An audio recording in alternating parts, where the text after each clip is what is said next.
Happy Boulot, le Focus RH. Les dirigeants sont-ils trop distants de leurs équipes? Oui, selon une étude de Wiscom que vous portez aujourd'hui dans Happy Boulot. Charlie Clark, bonjour. Bonjour. Vous êtes le président de Wiscom, donc cabinet de conseil en stratégie orale. Et avec nous, j'accueille également Rose Olivier, directrice de l'observatoire The Boson Project. Bienvenue. Avant de décrypter tout ça, les grands enseignements de ce baromètre avec vous, Camille Bourg. 2 ans après le premier baromètre, le constat s'est aggravé. Les salariés se sentent de moins en moins proches de leurs dirigeants et pourtant ils sont désormais 96% à s'exprimer régulièrement, ce qui représente 3 points de plus par rapport à la précédente édition, mais ils sont jugés moins convaincants par leurs équipes. Un salarié sur 2 estime que la parole de ses dirigeants ne lui apprend rien et qu'elle est une perte de temps. C'est 4 points de plus cette fois-ci. Les salariés sont 29% à affirmer que leurs dirigeants ne sont pas inspirants, en progression de 5 points sur 2 ans. Ils apparaissent de plus en plus distants et leur prise de parole ne correspond pas à la réalité d'un salarié sur 2. Alors Camille, que souhaitent les salariés finalement ? 75% voudraient que leurs dirigeants parlent de problèmes concrets plutôt que des enjeux de l'entreprise. Voilà quelques exemples, l'inflation, la crise écologique ou encore la perte de sens au travail. Merci Camille. On a des chiffres là qui sont assez édifiants. D'abord, c'est quoi? C'est une surprise, Charlie Clark, de voir ces résultats? Ce qui est choquant dans ces résultats, c'est de voir que d'un côté, depuis 2 ans, on a des patrons, des dirigeants qui font beaucoup d'efforts pour parler plus, parce qu'on le sait, la parole, elle engage les collaborateurs. Et ce constat dramatique qu'on vient de voir, que finalement, ça ne convainc pas les collaborateurs et qu'ils trouvent leurs dirigeants distants, pas proches de leur réalité, et pire, pas empathique. Oui, parce que tout le paradoxe, c'est que quand même, on demande aux managers, aux dirigeants de parler, d'échanger. Bien sûr. Et malgré ça, on n'est pas content. Parce qu'il y a encore un problème, et pour nous, c'est le problème fondamental. Les dirigeants, les managers, ils confondent parler bien, parler beau, qui est souvent rapport avec l'éloquence, avec la rhétorique, l'art oratoire, et qui finalement n'a aucun intérêt à part de l'ego personnel, avec le parler pour les autres. Et ça, c'est ça qui inspire. Et parler pour les autres, inspirer, ça veut dire quoi? Ça veut dire donner envie d'eux. Rose Olivier, il faut se sentir concerné en fait par les messages que porte la direction, les managers. Oui, tout à fait, mais je pense que c'est aussi à remettre en contexte avec ce que vivent les dirigeants aujourd'hui.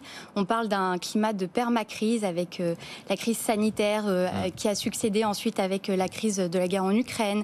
On parle d'inflation économique, d'inflation réglementaire, de désengagement des salariés. En fait, tout ça crée un climat très complexe dans lequel évoluent les dirigeants, qui rend de fait compliqué l'art de diriger, de concilier des injonctions contradictoires. Et peut-être un chiffre qui marque un petit peu cette complexité, c'est que effectivement, il y a une hausse des défaillances dernièrement. Mais plus que ça encore, il y a une hausse des cessations volontaires d'activité qui montre peut-être que l'art de diriger est devenu plus complexe que jamais. Sur le contexte d'actualité dont parle Rose Olivier, Charlie Clark, d'accord avec ça, il y a un contexte qui fait qu'aujourd'hui, en fait, c'est compliqué. Et même si on a de la bonne volonté, on a du mal finalement à faire passer le message. Il y a tellement de préoccupations. Bien sûr. Et c'est d'ailleurs ce qui ressort dans l'étude. Aujourd'hui, 75% des salariés voudraient que, plutôt que de faire des grands discours sur la stratégie à moyen ou long terme de l'entreprise, les dirigeants soient beaucoup plus focus sur leur réalité, sur leur vie de tous les jours. Et ça, c'est un des chiffres les plus marquants de l'étude. Et ça veut dire quoi? Ça veut dire que les dirigeants doivent faire beaucoup d'efforts, encore plus d'efforts, et c'est dur d'être dirigeant, pour donner l'impression, ou en tout cas parler des collaborateurs d'eux-mêmes. Il n'y a que ça qu'ils veulent. Vous leur parlez d'eux, ils vous écoutent. Vous leur parlez de vous, ils s'en foutent complètement. Bon, et vous, chez Wiscom, c'est un peu votre travail. Vous les aidez à ça. Finalement, à leur dire, oui, communiquer, mais voilà ce qu'il faut dire et pas dire. Absolument. Nous, on est un cabinet en stratégie orale et on intervient sur 3 piliers qu'on appelle les 3 F de la stratégie orale. Le fond, la forme et le format. Sur le fond, quand on fait de l'oral, qu'est-ce qu'on dit pour engager les collaborateurs, pour leur montrer que finalement, il n'y a qu'eux qui comptent, que ce sont eux les stars. Sur la forme, comment ce corps peut-il montrer physiquement aussi aux dirigeants, aux collaborateurs qu'il n'y a qu'eux qui comptent. Et sur le format, comment on crée des moments conviviaux où finalement il y a le dialogue qui s'installe entre le dirigeant et le collaborateur. Il faut quand même que dans le fond, tout ça se retrouve. C'est pas juste la forme, savoir faire passer les messages et les bons messages. Il faut ensuite que le salarié voit dans la réalité de son quotidien que ce qu'on lui a dit est la vérité. Oui, tout à fait. Vous avez parlé de parler vrai. Il faut être ancré dans le réel pour que ça résonne, que ça fasse écho avec un quotidien qui est vécu. Et en fait, finalement, qu'est-ce qu'on fait? J'aime beaucoup cette métaphore que j'emprunte à l'amiral Prazuc, qui était le chef d'état-major des armées, qui parlait du parapluie et du parapluie qu'il fallait savoir ouvrir une fois le temps de la tempête passé. Et donc, rouvrir le débat, le dialogue pour justement être en prise avec le vécu des collaborateurs et être plus juste ensuite dans ce qui est partagé, dans les messages, dans les sujets sur lesquels il faut rassurer également. Est-ce qu'il y a des entreprises dans lesquelles c'est plus difficile? Je ne sais pas si on parle des différents secteurs, des secteurs qui sont plus vulnérables aujourd'hui, ou des grandes entreprises peut-être plus difficiles que les TPE. Est-ce qu'il y a un lexique comme ça qui nous permet d'avoir une lecture?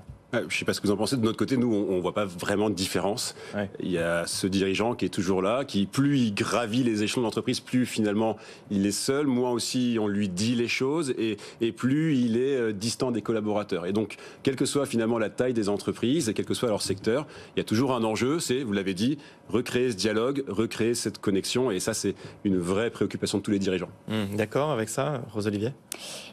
Avec ça, finalement, comment est-ce qu'on fait? Il y a plusieurs moyens qui sont à la main des dirigeants pour se reconnecter au réel, au terrain. On parle de major conseiller dans la marine pour aller prendre le pouls au sein des effectifs du bateau et le remonter au commandant. Il y a cet outil qu'on trouve très défectueux aujourd'hui dans les entreprises qui s'appelle le dialogue social, qui permet une représentation salariale et d'initier des débats qu'il faudrait peut-être un petit peu réparer. Et puis il y a le corps managérial en fait qui a des yeux, des oreilles, des antennes un petit peu partout dans les équipes qui peuvent être des relais justement pour prendre ce pouls. Mais en tout cas, je pense qu'il faut ne pas se cantonner au diagnostic quantitatif, au baromètre quand on veut prendre le pouls de son corps social, parce que finalement l'information elle reste trop superficielle. Mais c'est des gros chantiers tout ça, non? Ça peut, à vous entendre, je me mets à la place d'un patron qui met pas tout ça en place, il peut être un peu effrayé en se disant moi je fais pas du tout ça.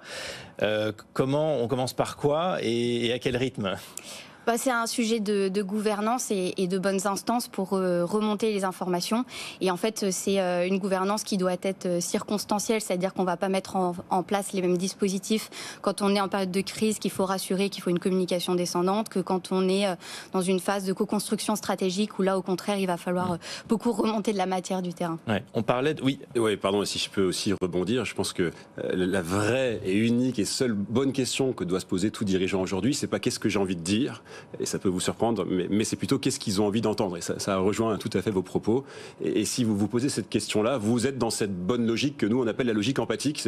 On ne parle pas pour soi, on parle pour ceux qui sont en face, et il faut prendre le pouls, vous l'avez dit, de ceux qui sont en face. Parce que l'important, c'est pas juste la prise de parole du dirigeant, c'est d'être dans un dialogue quand même. Bien sûr. Et toute la prise de parole du dirigeant, elle n'est là que pour créer ce dialogue. Je vous l'ai dit au départ, être inspirant à l'oral, ça veut dire quoi? Ça veut dire donner envie d'eux. Et donc tous les outils, qui soient sur le fond, la structuration du message, la forme ou même le format, comment on organise une prise de parole, ne sont tournés que vers ça, donner envie aux collaborateurs de vous suivre et de vous suivre dans cette aventure. Bon, quand même, un salarié sur deux qui trouve que son dirigeant n'est pas inspirant, ça veut dire qu'il y a quand même beaucoup de travail pour ceux qui sont dans la moitié négative finalement. On met en place des bonnes résolutions de gouvernance en 2024 en se disant on va essayer de faire mieux pour l'année prochaine. Bien sûr. Et peut-être, encore une fois, un conseil simple, demandez-vous plutôt qu'est-ce qu'ils ont envie d'entendre, ça c'est la première chose. Et puis gardez en tête que finalement dans une relation, dans une conversation, dans un dialogue, il n'y a qu'une seule star. C'est pas celui qui parle, c'est ceux qui sont en face.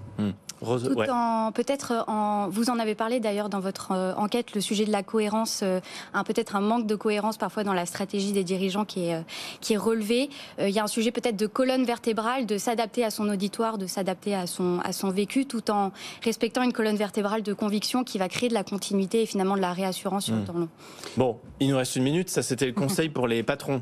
J'aimerais quand même que sur la minute qui nous reste, on se tourne vers les collaborateurs, les salariés. Comment est-ce que, de ce point de vue-là aussi, on peut instaurer un dialogue, faire comprendre à ces managers quelles sont nos attentes? D'abord, moi, je voudrais leur dire, soyez pas trop sévères à l'égard de vos patrons, de vos dirigeants. Parce que là, ils le sont. Oui, ils le sont, mais ceux qui viennent chez nous, ceux qui viennent travailler, ils sont toujours teintés de très bonnes intentions. Et si ils prennent ce sujet à bras-le-corps, c'est toujours quand même dans cette volonté de créer du dialogue. Et donc, ça reste des humains. Ils sont pas toujours en forme. Ils peuvent être fatigués. Ils parlent beaucoup toute la journée. Essayons d'être un peu plus doux doux à leur égard. Bon.